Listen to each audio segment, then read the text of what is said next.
കണ്ണൂർ കാലങ്ങളായി കേരളത്തിന്റെ അധികാര കേന്ദ്രമാണെന്നും നിരവധി മികച്ച നേതാക്കൾക്ക് ജന്മം നൽകിയ നാടാണെന്നും അഡ്വക്കേറ്റ് കെ.പി. ശ്രീജിത്ത്.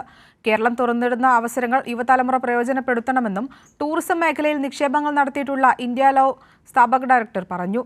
മുംബൈയിൽ കണ്ണൂർ ഫ്രണ്ട്സ് അസോസിയേഷൻ സംഘടിപ്പിച്ച ഓണാഘോഷ പരിപാടിയിൽ മുഖ്യാതിഥിയായി സംസാരിക്കുകയായിരുന്നു അദ്ദേഹം. റിപ്പോർട്ടോടെ ഈ ബുള്ളറ്റിൻ പൂർണ്ണമാകുന്നു. കൂടുതൽ വാർത്തകളുമായി അസിത സഹിർ ചേരും. 3.5 പതിറ്റാണ്ട് പിന്നിടുന്ന ഡൊംബിവിലി കണ്ണൂർ ഫ്രണ്ട്സ് അസോസിയേഷന്റെ ഓണാഘോഷ പരിപാടി അംഗങ്ങളുടെ സജീവ പങ്കാളിത്തം കൊണ്ട് ശ്രദ്ധേയമായി.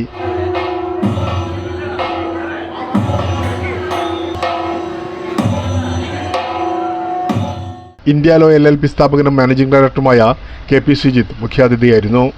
കണ്ണൂർ എപ്പോഴും ലീഡേഴ്സിനെ സൃഷ്ടിച്ച ഒരു സ്ഥലമാണ്. 1957 തൊട്ടുള്ള 67 കൊല്ലത്തെ കേരള ഹിസ്റ്ററിയിൽ ഓൾമോസ്റ്റ് 30 വർഷത്തോളം ചീഫ് മിനിസ്റ്റേഴ്സ് കണ്ണൂരിൽ നിന്നാണ്. കറണ്ട് ചീഫ് മിനിസ്റ്റർ ടേമോ കൂടി 10th ഇയറിലേക്ക് പോവാണ്. നീലേശ്വരം മണ്ഡലം ഒരു പ്രാവശ്യം BMS മത്സരിച്ച് ജയിച്ചിട്ട് കുറെ brief period was also chief minister. അപ്പൊ അങ്ങനെ നോക്കുമ്പോൾ കണ്ണൂര് ഒരു വലിയ പവർ സെന്ററാണ്.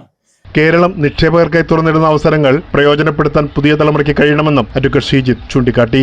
ഞാൻ പുതിയ ജനറേഷനോട് എപ്പോഴും പറയാറുള്ളത്, if you want to live your life your own terms, on your terms, you have to be an entrepreneur. തുടർന്ന് അംഗങ്ങൾ ചേർന്ന് അവതരിപ്പിച്ച വൈവിധ്യമാർന്ന കലാപരിപാടികൾ അരങ്ങേറി. അജിത് സഗരൻ ചിട്ടപ്പെടുത്തിയ നാടൻ ശീലുകൾക്ക് ചുവടുകൾ വെച്ചാണ് ഈ ചങ്ങാതിക്കൂട്ടം ഓണാഘോഷത്തെ ആവേശത്തിലാക്കിയത്. സാമൂഹ്യ സാംസ്കാരിക രംഗത്തെ പ്രമുഖർ ചടങ്ങിൽ പങ്കെടുത്തു. പ്രേംലാൽ, കൈലി ന്യൂസ്, മുംബൈ.